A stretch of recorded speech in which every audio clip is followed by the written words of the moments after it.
സി-കാറ്റിൻ്റെ ഈ പുതിയ എപ്പിസോഡിലേക്ക് ഏവർക്കും ഹൃദയപൂർവ്വമായ സ്വാഗതം.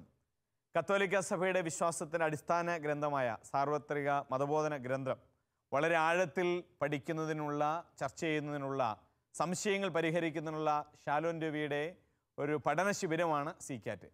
സി-കാറ്റിൻ്റെ കഴിഞ്ഞ എപ്പിസോഡുകളിൽ നമ്മൾ ചർച്ച ചെയ്തിരുന്ന വിഷയം കത്തോലിക്ക സഭ എന്നുള്ളതായിരുന്നു. സഭയിൽ വിശ്വസിക്കുന്ന നമുക്കെല്ലാവർക്കും സഭയെ കൂടുതൽ അറിയാനുള്ള, നമ്മുടെ സംശയങ്ങൾ പരിഹരിക്കാനുള്ള അവസരമാണ് ഈ സി-കാറ്റിൻ്റെ ഈ എപ്പിസോഡിലൂടെ നമ്മൾ മനസ്സിലാക്കുന്നത്. ഈ വിഷയം നമ്മോട് സംസാരിക്കുന്നതിന് വേണ്ടി ഇന്ന് നമ്മോടൊപ്പം ആയിരിക്കുന്നത് ഷാലോം പ്രേക്ഷകർക്ക് സുപരിചിതനായ ഡോക്ടർ ജോസഫ് പാംബ്ലാനി അച്ഛനാണ് ഇന്ന് നമ്മോടൊപ്പം ആയിരിക്കുന്നത്. തലശ്ശേരി അതിരൂപതയുടെ വികാരി ജനറൽ അച്ഛനും CBCI ദൈവശാസ്ത്ര കമ്മീഷൻ സെക്രട്ടറിയും ആൽഫ ഇൻസ്റ്റിറ്റ്യൂട്ട് ഡയറക്ടറുമായ റവറൻഡ് ഡോക്ടർ ജോസഫ് പാംബ്ലാനി അച്ഛനെ സി-കാറ്റിൻ്റെ ഈ എപ്പിസോഡിലേക്ക് ഏറെ ഹൃദയപൂർവ്വം സ്വാഗതം ചെയ്യുന്നു. സി-കാറ്റിൻ്റെ ഈ എപ്പിസോഡിൽ ചർച്ചയിൽ പങ്കെടുക്കാനും സംശയങ്ങൾ ചോദിക്കാനുമായി നമ്മോടൊപ്പമായിരിക്കുന്നത് കുടിയാമല ഫാത്തിമ മാതാ സൺഡേ സ്കൂളിലെ മതാധ്യാപകരും തലശ്ശേരി അതിരൂപതയിലെ മിഷൻ ലീഗിൻ്റെ തെരഞ്ഞെടുക്കപ്പെട്ട പ്രതിനിധികളുമാണ് ഇന്ന് ഇവിടെയുള്ളത്. നിങ്ങളെയും വളരെ സ്നേഹപൂർവ്വം ഇന്നത്തെ എപ്പിസോഡിലേക്ക് സ്വാഗതം ചെയ്യുന്നു. കത്തോലിക്ക സഭയിൽ ഞാൻ വിശ്വസിക്കുന്നു എന്ന് എല്ലാ വിശ്വാസ പ്രമാണങ്ങളും നമ്മൾ ഏറ്റുപറയുന്നുണ്ട്. സഭയുടെ പ്രത്യേകതകളെക്കുറിച്ച്, ആ വിശ്വാസത്തിൻ്റെ ആഴങ്ങളെക്കുറിച്ച് നമുക്ക് ചിന്തിക്കാം. നമ്മുടെ ക്ലാസ്സിലേക്ക് നമ്മൾ പ്രവേശിക്കുകയാണ്. നമ്മോട് സംസാരിക്കാൻ വേണ്ടി സ്നേഹപൂർവ്വം അച്ഛനെ ക്ഷണിക്കും.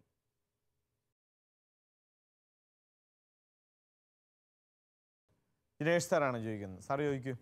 അച്ഛാ, എനിക്ക് ചോദിക്കാനുള്ളത്, സഭ പരിശുദ്ധമാണെന്ന് നാം പറയുകയും വിശ്വസിക്കുകയും ചെയ്യുന്നുണ്ട്.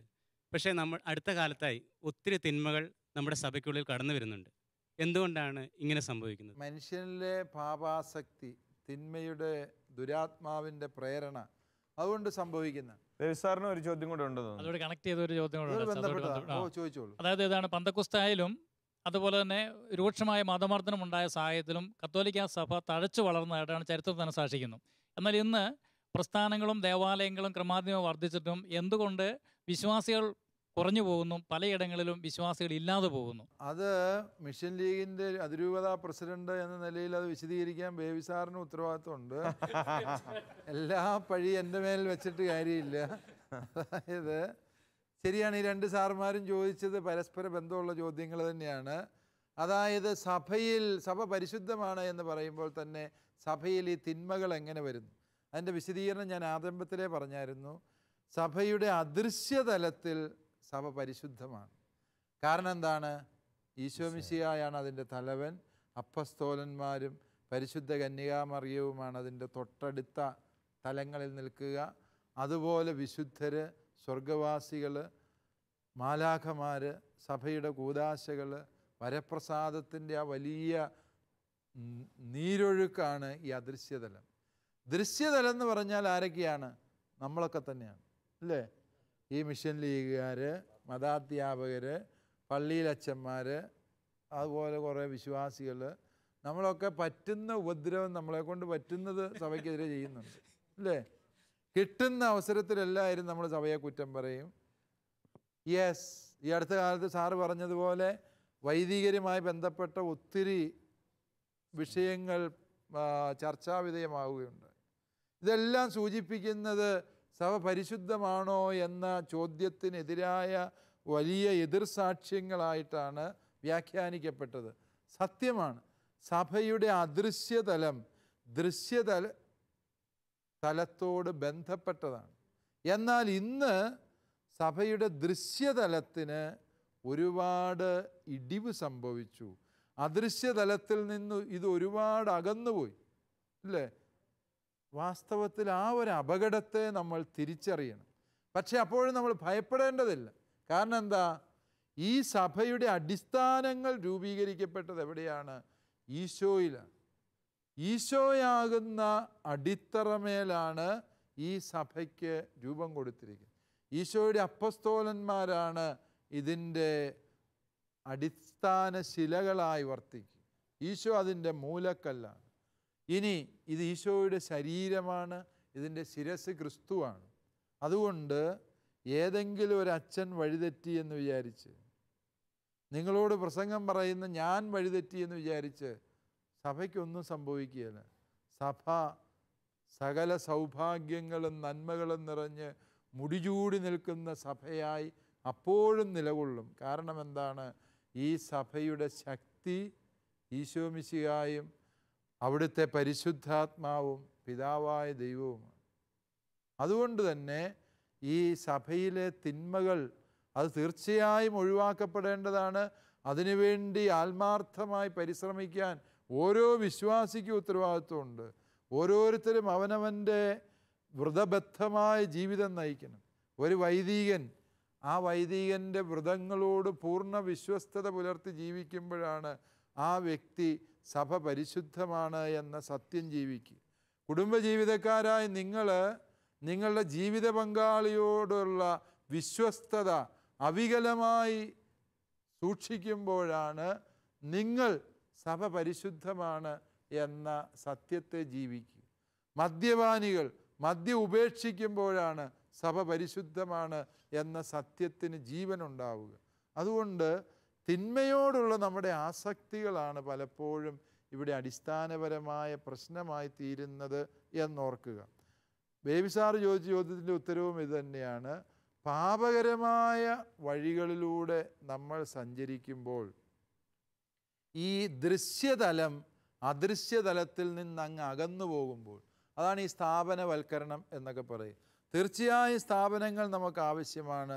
ആശുപത്രികൾ, വിദ്യാഭ്യാസ സ്ഥാപനങ്ങൾ, സമൂഹവുമായി ബന്ധപ്പെടാൻ സാമൂഹിക മേഖലയിലെ സ്ഥാപനങ്ങളല്ലാതെ നമുക്ക് വഴിയൊന്നുമില്ല. വെറുതെ ഒരാളുടെ വീട്ടിൽ കയറി ചെന്ന് സുവിശേഷം പറയാൻ നമുക്ക് സാധിക്കുകയില്ല, പ്രത്യേകിച്ച് അത് സ്വാഗതം ചെയ്യപ്പെടാത്തിടത്ത്. അപ്പോൾ പൊതുവേദികൾ കണ്ടെത്തുക, അതാണ് ഈ സ്ഥാപനങ്ങൾ എന്ന് പറയും. ആ വേദികളിൽ ഈശോയ്ക്ക് സാക്ഷ്യം വഹിക്കുക, അതാണ് സ്ഥാപനങ്ങളിലൂടെ നമ്മൾ ലക്ഷ്യം വയ്ക്കുക. അത് അർത്ഥപൂർണമാണ് താൻ. പക്ഷേ ഏതൊക്കെ സ്ഥാപനങ്ങൾ സുവിശേഷ വിരുദ്ധമായി പ്രവർത്തിക്കുന്നുവോ അപ്പോൾ അത് എതിർ സാക്ഷ്യമായി മാറുന്നു. അത് അപകടകരമാണ് താനും. അതുകൊണ്ടാണ് പീഡാനുഭവങ്ങളുടെ കാലത്ത് ഉണ്ടായത്ര വളർച്ചയും തീഷ്ണതയും ഈ സ്ഥാപനങ്ങളുടെ ആധിക്യമുള്ള ഈ കാലത്ത് പോലും സഭയ്ക്ക് ഇല്ലാതെ പോകുന്നത് എന്ന ബേബി സാറിൻ്റെ നിരീക്ഷണത്തോട് ഞാനും യോജിക്കുന്നു. കാരണം അതിൻ്റെ അടിസ്ഥാന കാരണം ദൃശ്യതലം അദൃശ്യതലത്തിൽ നിന്ന് ഒരുപാട് അകന്നുപോയി. ദൃശ്യതലവും അദൃശ്യതലവും പരസ്പരം ബന്ധമില്ലാത്തത് അത്ര അകലത്തിൽ ആയപ്പോഴാണ് ഈ ദൃശ്യതലത്തിൻ്റെ പ്രാധാന്യത്തെ പലരും ചോദ്യം ചെയ്തു തുടങ്ങി. ഇനി ആരാണ് ചോദിക്കുന്നത്? അഞ്ജു ടീച്ചർ ചോദിക്കുക. അച്ഛാ, പുണ്യവാന്മാരുടെ ഐക്യമാണ് സഭ എന്ന് പറയുന്നുണ്ടല്ലോ. എന്താണ് ഈ പുണ്യവാന്മാരുടെ ഐക്യം എന്ന് പറയുന്നത്? പുണ്യവാന്മാരുടെ ഐക്യം അത് വളരെ എളുപ്പമുള്ള ചോദ്യമാണ്. അഞ്ജു ടീച്ചർ വളരെ കരുണയോടെ ചോദിച്ചൊരു ചോദ്യമാണ് അല്ലേ? യെസ്. ഈ പുണ്യവാന്മാരുടെ ഐക്യം എന്ന് പറഞ്ഞാൽ എന്താണ്? സഭ എന്ന് പറയുന്നതിന് 3 തലങ്ങളുണ്ട്. സ്വർഗത്തിലെ പുണ്യവാന്മാർ, വിജയിച്ച പുണ്യവാന്മാരവർ, അവരെയാണ് വിജയസഭ എന്ന് പറയും. രണ്ടാമത്തേത് ശുദ്ധീകരണ സ്ഥലത്തിലെ സഭയാണ്. അവർ വിജയത്തിൻ്റെ വഴിയിലാണ്, പക്ഷെ കുറച്ചുകൂടെ സഹിച്ചാലേ അവരുടെ വിജയം പൂർണ്ണമാവുള്ളൂ. അതുകൊണ്ട് അവരെ സഹനസഭ എന്ന് വിളിക്കുന്നു. മൂന്നാമത്തേതാണ് ഈ ഭൂമിയിലെ സഭ, അതിൻ്റെ പേര് സമരസഭ എന്നാണ്. എന്തുകൊണ്ടാണ് നമ്മളെ സമരസഭ എന്ന് വിളിക്കുക? മൊത്തം അലമ്പാണ് നമ്മൾ അല്ലേ? സൺഡേ സ്കൂളിൽ തന്നെ അലമ്പാണ്, വികാരിച്ചനോട് ഗുസ്തിയാണ്, പിള്ളേരോട് ഗുസ്തിയാണ്, വീട്ടിൽ ചെന്ന ജീവിത പങ്കാളിയോട് അലമ്പാണ്. അതുകൊണ്ട് നമ്മളെ വിളിക്കാൻ പറ്റിയ പേരേതാണ്? സമരസഭ എന്ന് തന്നെയാണ്. പക്ഷെ അതല്ല അതിൻ്റെ അർത്ഥം. നാം ഒരു വലിയ സമരത്തിലാണ്. ആരോടാ? സാത്താനോട്. സാത്താനോട് പൊരുതുന്ന സഭ എന്ന അർത്ഥത്തിലാണ് നമുക്ക് സമരസഭ എന്ന് പേരിട്ട്. ഇത് 3ഉം ചേർന്നതാണ് ശുദ്ധമാന സഭ എന്ന് പറയുന്നത്. സഭ എന്ന് പറയുന്നതിന് ഈ 3 തലങ്ങളുണ്ട്. സ്വർഗത്തിലെ വിശുദ്ധാത്മാക്കളും സഭയിലെ അംഗങ്ങളാണ്, ശുദ്ധീകരാത്മാക്കളും സഭയിലെ അംഗങ്ങളാണ്, ഭൂമിയിൽ ജീവിച്ചിരിക്കുന്നവരും സഭയിലെ അംഗങ്ങളാണ്. ഇത് 3ഉം കൂടി ചേർന്ന കൂട്ടായ്മയ്ക്കാണ് പുണ്യവാന്മാരുടെ ഐക്യം എന്ന് നാം വിളിക്കുന്നു. ഇനി ആരാണ് ചോദിക്കുന്നത്? Christy teacher. ക്രിസ്റ്റി ചോദിക്കൂ. അച്ഛാ, സഭ സാർവത്രികമാണെന്ന് പറയുന്നത് എന്നാ അച്ഛാ? ഇതുമായി ബന്ധമുള്ള ചോദ്യമാണ്. അതെ. ചോദിച്ചു. വ്യക്തിപരമായ വിശുദ്ധി ജീവിച്ചാൽ പോരെ, സഭയോട് ചേർന്ന് ജീവിക്കേണ്ട ആവശ്യകതയുണ്ടോ? സഭ സാർവത്രികമാണോ എന്നാണ് ഒരാളുടെ ചോദ്യം. അന്ന് പറഞ്ഞ എന്നാന്ന് അല്ലേ? അതുപോലെ ഈ സഭയുടെ ആവശ്യമുണ്ടോ? ഓരോരുത്തരും മര്യാദയ്ക്കൊക്കെ ജീവിച്ചാൽ പോരെ? ഇതാണ് ടീച്ചറിൻ്റെ ചോദ്യം അല്ലേ? വേദപാഠ ടീച്ചർമാർ തന്നെ അങ്ങനെ ചോദിക്കണം. പിള്ളേര് കശക്ക ഉടച്ചില്ലുമ്പോ ടീച്ചറിൻ്റെ ക്ലാസ്സിലെ പിള്ളേർ ഇത് കാണാതെ നോക്കണം. യെസ്, സഭ സാർവത്രികമാണോ എന്ന് ചോദിച്ചാൽ സാർവത്രികമാണ്. ഏതർത്ഥത്തിലാണ്? സഭ ഒരു പ്രദേശക്കാർക്ക് വേണ്ടിയല്ല സ്ഥാപിച്ചത്. ഈശോ നേടിത്തന്ന രക്ഷ മനുഷ്യകുലം മുഴുവനെയും ലക്ഷ്യമാക്കിയുള്ളതായകയാൽ സഭ സാർവത്രികമാണ്. ഈശോ യഹൂദരെ മാത്രം രക്ഷിക്കാൻ വന്നതായിരുന്നെങ്കിൽ യൂതന്മാരുടെ സഭയായൻ. ഈശോ ഇന്ത്യക്കാരെ മാത്രം രക്ഷിക്കാൻ വന്നതാണ് ഇന്ത്യൻ സഭ എന്ന് പറഞ്ഞാൽ. ഈശോയിലൂടെ കൈവന്ന രക്ഷ എല്ലാ മനുഷ്യർക്കും ഉള്ളതാകയാലാണ് സഭയെ സാർവത്രിക സഭ എന്ന് പറയുക. അതുപോലെ തന്നെ ഈ സഭയുടെ തലവൻ പറയുന്ന കാര്യങ്ങൾ ഈ സഭയുടെ എല്ലാ ദേശങ്ങളിലുമുള്ള വിശ്വാസികൾ അനുസരിക്കുന്നു എന്നുള്ളത് കൊണ്ടും ഇതിനെ എന്തെന്ന് വിളിക്കണം? സാർവത്രിക സഭ എന്ന് വിളിക്കുക. അതുപോലെ തന്നെ ഈ സഭ വിശ്വസിക്കുന്ന അടിസ്ഥാന സത്യങ്ങൾ അതെല്ലായിടത്തും ഒന്ന് തന്നെയാണ് എന്നുള്ള അർത്ഥത്തിലും സഭയെ സാർവത്രിക സഭ എന്ന് വിശേഷിപ്പിക്കും. ഇനി ടീച്ചർ ചോദിച്ചത് വളരെ വിവാദപരമായ ചോദ്യമാണത്. മനുഷ്യൻ വ്യക്തിപരമായി നന്നായാൽ പോരെ, എന്തിനാ ഈ സഭയൊക്കെ അല്ലേ? പലപ്പോഴും നിങ്ങൾക്കും തോന്നിയിട്ടുള്ളൂ എന്നാത്തിനാ ഈ വേദപാഠമൊക്കെ, ഇത് പഠിപ്പിച്ച് കൂടുതൽ വഷളായതല്ലാതെ ആരെങ്കിലും നന്നായിട്ടുണ്ടോ എന്നൊക്കെ പല സാറുമാർ തന്നെ എന്നോട് ചോദിച്ചിട്ടുണ്ട്. കുടിയാമ്പലക്കാരും ചോദിച്ചിട്ടുണ്ട്. വാസ്തവത്തിൽ നമുക്കൊക്കെ തോന്നാറുള്ള, ഇടയ്ക്കൊക്കെ തോന്നുന്ന ചില ആനുഷംഗികമായ സങ്കടങ്ങളുടെ ഭാഗമാണ് ആ ചോദ്യം. അതായത് വ്യക്തിപരമായ വിശുദ്ധീകരണം, നന്മ എന്ന് പറയുന്നത് അത് കൂട്ടായ്മയോട് ചേർന്ന് നിൽക്കുമ്പോഴാണ്. കാരണം ഒരു മനുഷ്യനെയും ദൈവം സൃഷ്ടിച്ചത് ഒരു ദ്വീപ് പോലെ ഒറ്റപ്പെട്ട് നിൽക്കാനല്ല. ഒരു മനുഷ്യൻ്റെ വിശുദ്ധീകരണം, നന്മ എന്ന് പറയുന്നത് എപ്പോഴാണ്? മറ്റുള്ളവരുമായി ബന്ധപ്പെടുമ്പോഴാണ് ഒരു വ്യക്തിയിലെ നന്മ അതിൻ്റെ ശരിയായ അർത്ഥത്തിൽ വരിക അല്ലേ? നമ്മൾ തന്നെ ഒരു മുറിക്കകത്ത് അടച്ചു പൂട്ടിയിരിക്കുമ്പോൾ നമ്മൾ കൂവിയാലും കാറിയാലും കുഴപ്പമില്ല ഇല്ലേ? നമ്മൾ ഏത് വേഷം ധരിച്ചാലും കുഴപ്പമില്ല, ധരിച്ചില്ലേലും കുഴപ്പമില്ല. അതേസമയം മറ്റ് മനുഷ്യരും കൂടി ഈ ഭൂമിയിൽ ഉണ്ടെന്ന് തിരിച്ചറിയുമ്പോഴാണ് നമ്മൾ കുറേ കൂടി അവനെയും കൂടി പരിഗണിച്ച് ജീവിക്കുക. ഈ ഭൂമിയിൽ ആരും ഇല്ലായിരുന്നെങ്കിൽ എനിക്ക് വേസ്റ്റ് എങ്ങോട്ട് വേണേലും വലിച്ചെറിയായിരുന്നു. പക്ഷേ ഞാൻ വേസ്റ്റ് വലിച്ചെറിഞ്ഞാൽ ചെന്ന് വീഴുന്നത് അയലോക്കംകാരൻ്റെ വീട്ടുമുറ്റത്താണ് എങ്കിൽ എൻ്റെ ആ വലിച്ചെറിയൽ തിന്മയാകും അല്ലേ? അപ്പോൾ നന്മ എന്നതിനെ മനസ്സിലാക്കാൻ എനിക്കപ്പുറത്തുള്ള വ്യക്തികളെ ഞാൻ മനസ്സിലാക്കേണ്ടതുണ്ട്, അവരെ അംഗീകരിക്കേണ്ടതുണ്ട്. അതാണ് സഭ എന്ന് പറയുന്ന ആശയത്തിലും വ്യക്തമാവുക. എന്താണ്? ഈ തിരുസഭ എന്ന് പറയുന്നത് ഒരു സംഘടനയോ ആളുകളുടെ ഒരു കൂട്ടമോ ഒന്നുമല്ല. അത് അന്തിമമായി ഈശോ മിശിഹായുടെ തിരുശരീരമായി രൂപപ്പെടുത്തപ്പെട്ട സമൂഹമാണ്.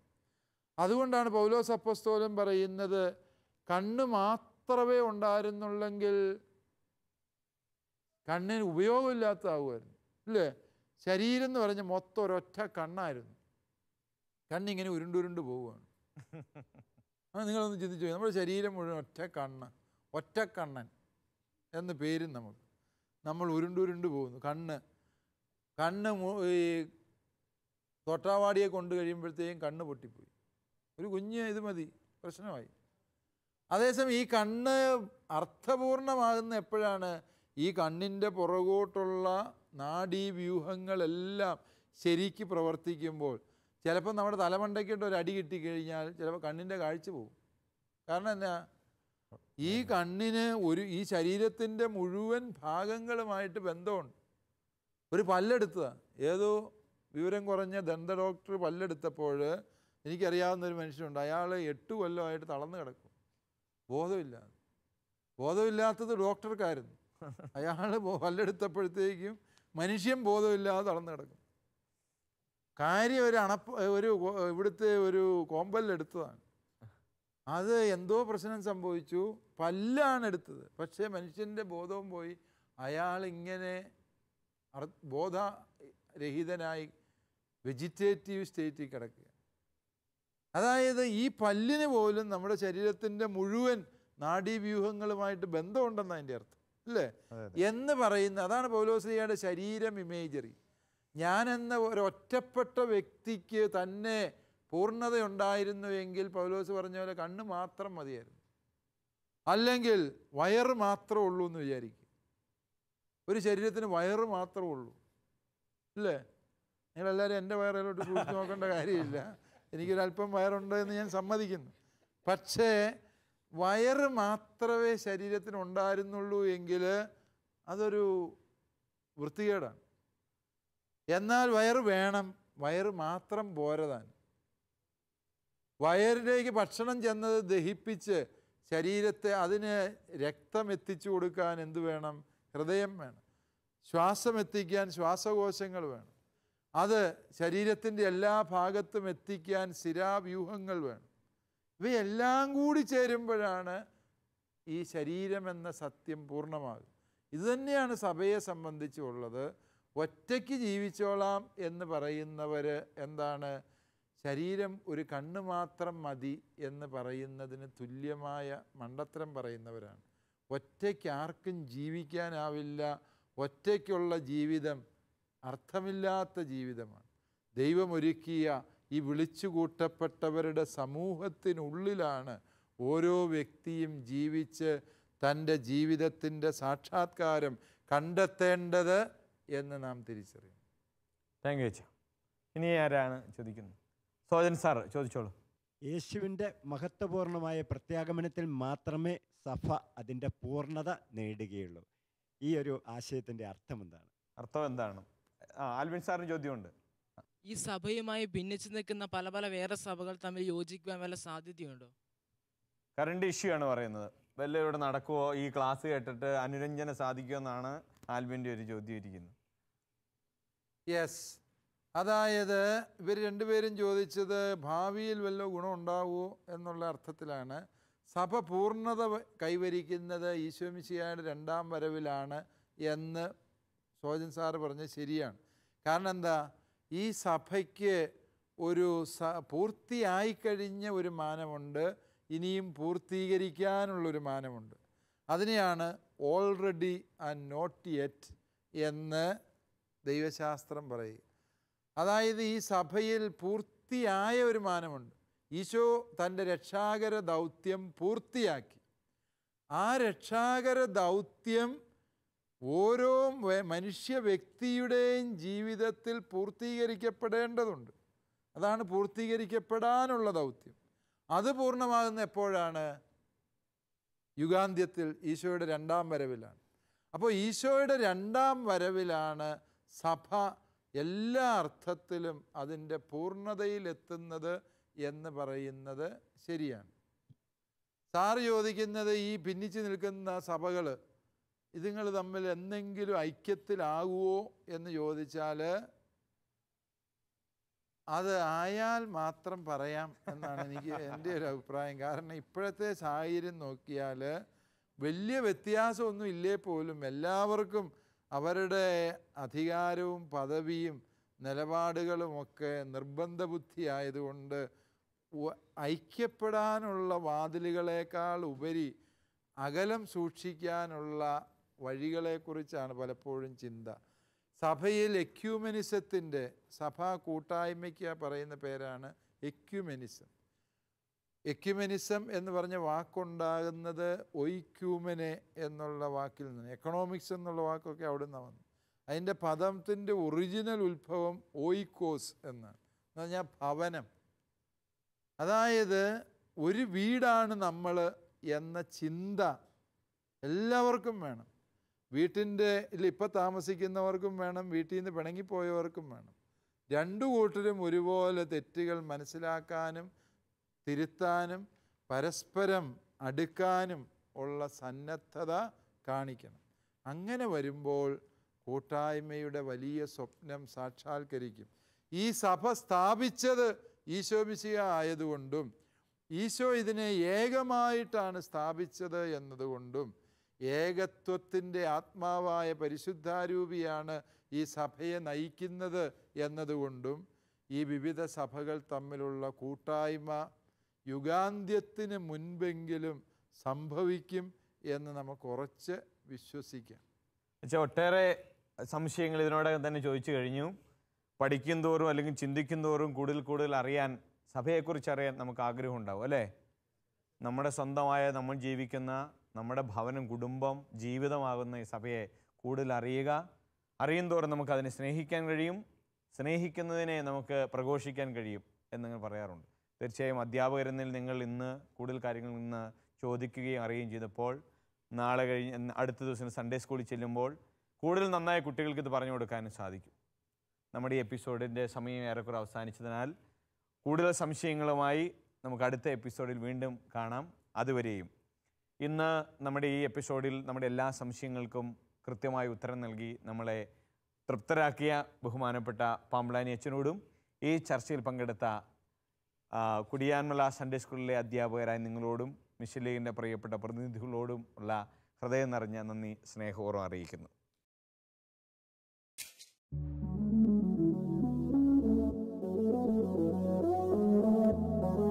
CCAT പ്രോഗ്രാമിന്റെ മുൻ എപ്പിസോഡുകൾ കാണുവാൻ ലോഗോൺ ചെയ്യൂ www.shalomtv.tv/ccat.